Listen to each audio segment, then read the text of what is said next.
Can you already hear me? Good morning. My name is Maria Exner. This is my colleague Martin Kotynek. Good morning. So we've just come back from Brussels. On Saturday we celebrated Europe Talks. I would like to talk about this project now. So these are 500 readers, but not 500 readers of Zeit Online and their standard, but these are Greek people, Finnish people, Norwegian people, Spanish people, French and Italians. We invited all of them in order to celebrate a transnational party and to hold a transnational conversation. So we had 500 people gathering in Brussels, but many more also in other parts of Europe. Kerstin and Michael, an Austrian, and a Czech who met halfway in Gmünd in Austria. And then there were others who scheduled an appointment via Skype, Majuka from Finland and Andrea from Austria, and they held a video chat. And in the lower right-hand corner, you see a British Tottenham fan and a German Borussia fan. They met in Cambridge on the football pitch, exactly where modern football rules were invented. They discussed about the Brexit. They said it was delightful, and they said it didn't only talk about football. So we had 23,000 participants and 16,000 actively participated. They came from 33 countries on average.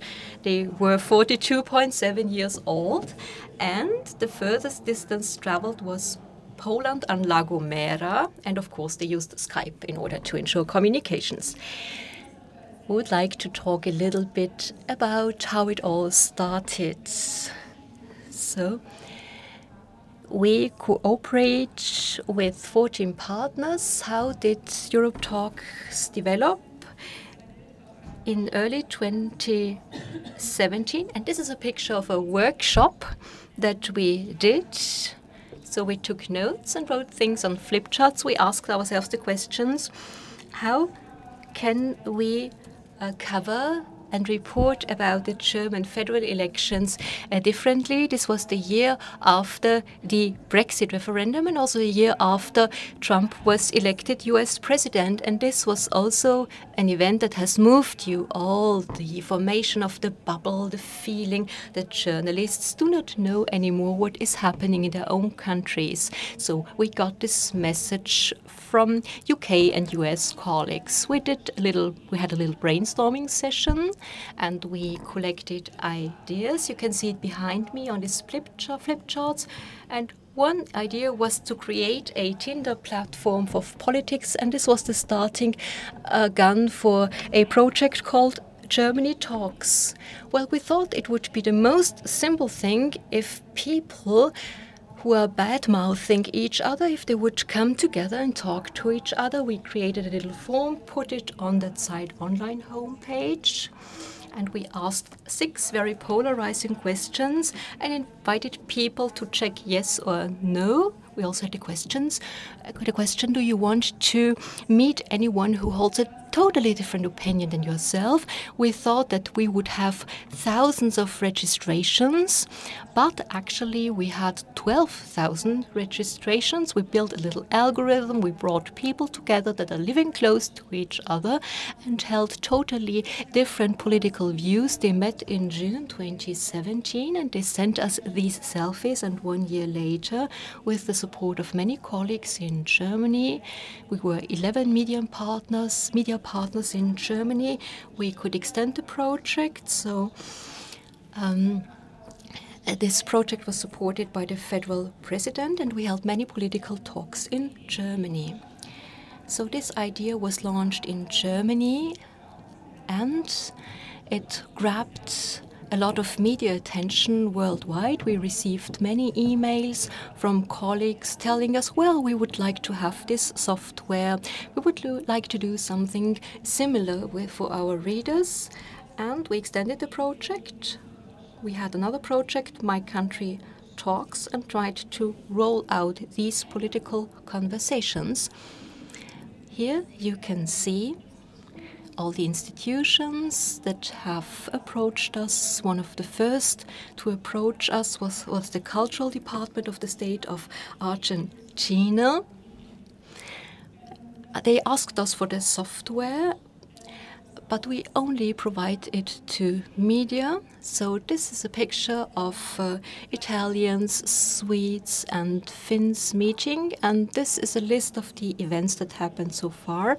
And one is called Austria Talks, Österreich spricht. This happened on October 13th when all over Austria, in cafes, in parks, people met. What was the underlying goal? The goal was to show that there is a great deal of polarization in this country. You might know that between the rural area, between the urban area, between rich and poor, old and young, there are big divisions, and we thought that we not only want to report about this development, but we also want to make our contribution in order to bridge these gaps.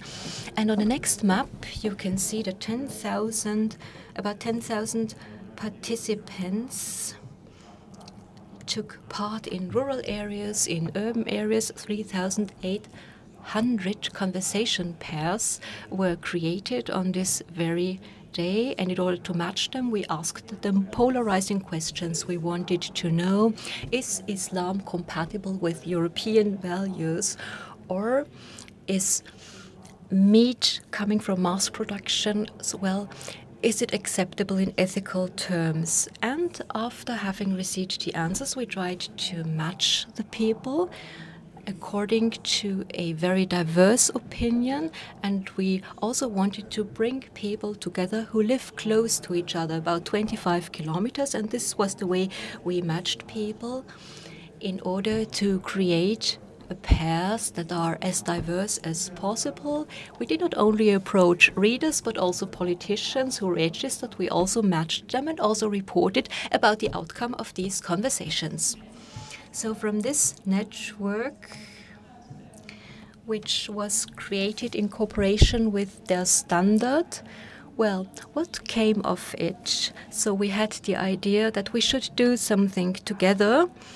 We should ask a question that is relevant for all of Europe, and with the upcoming EU elections in May, we think that this represents the ideal opportunity to start this Europe Talks experiment. So this is how it looks like if media from several countries meet in our newsroom and are holding a product workshop. It was a very special moment to us, and one of the decisive steps on the pathway to Europe Talks has been the following. Which are the questions that should be put to all Europeans in order to prompt them to hold political conversations across borders? So these are the questions that we developed. We discussed a lot about one question: to which extent the EU should levy taxes. The Norwegians said, well, we are not really part of the EU. So if you do a trans-European project, there are many points on which you have to reach agreement. The Russia question, of course, has been the most polarizing question, basically the only question that really split all the respondents in two camps. Should the EU have closer ties with Russia? I think this is a topic where I think we are lacking in-depth information, because I think this is a topic that really divides our readership. So these are two people having participated.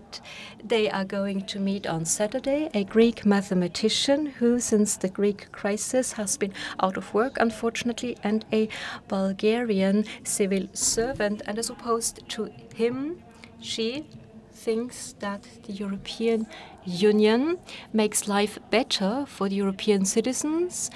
He opposes this view. So the result of our conversations was that most people think that the EU makes our lives better. Europe Talks is a very complex project that we as Zeit Online has been provided with the pertinent software. So we act as Creative Commons and we provide this software to our colleagues without any licensing fees. Of course, we need supporters, and we are very happy that we found 4 foundations. The Foreign Ministry of Germany, Interrail, supported this project, and this was a very interesting experience to us. So we tried to enter an area where we also have civil society participation as for the matching. So we matched all over the continent. You can see that most participants came from Vienna, and some also came to the event that we held in Brussels, reporters, video journalists of all our other media partners. They reported about stories about Jorge, an engineer with Cuban roots, and Mario from Vorarlberg in Austria. Jorge, on the left-hand side, believes in the market economy, and Mario thinks that it has totally gone off the rails. We talked about this in Brussels, and if you read the Standard, you might have seen the reportage. Of course, there is something in it for us. We get a lot of feedback from our participants, for example, from a student in Milan and a urban designer from Vienna. They talked about their experiences online via Skype. They said, for example, it's very nice to remind it of the fact that Europe is being created by human beings.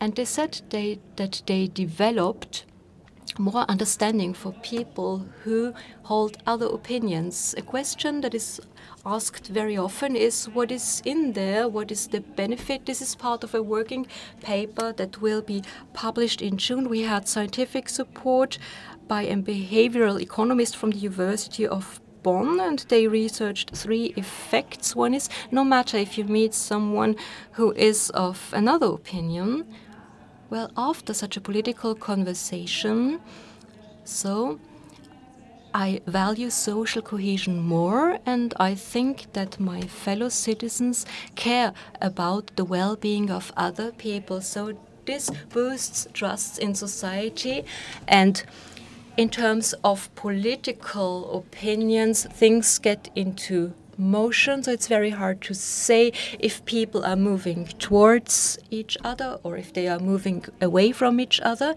People who meet people with differing political opinions can reduce their prejudices. So what is the benefit for the people participating? So we prompt political discussions, and very often we see this result here. Also during Europe talks, well, 80% of the people say that they want to stay in contact with the people they had met. We received a lot of feedback from people saying it was an amazing experience and I found a new friend. What is in for us as a media? This is a small part of the reporting that was published on Saturday. You can see the reports by the Financial Times, by Politiken in Denmark. Also the Political Playbook in Brussels reported about it. This is a campaign that prompts reports, that boosts the popularity of the media brand, and we are firmly convinced that there is no better way to retain readership than to foster friendships. Now we're talking about the future.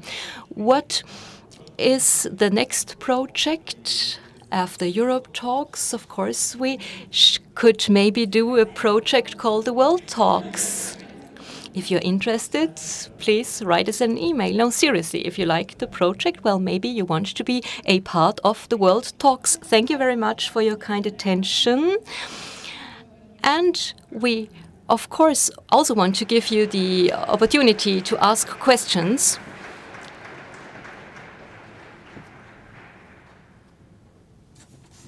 Jemanden, der eine Frage hat zum Projekt. Are there any questions concerning the project? One question.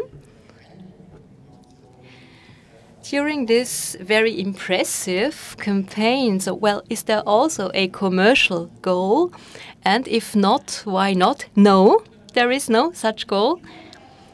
This part of the campaign was really came from the conviction that we as media can act as hosts for our readers. We want to enable them to have a special experience.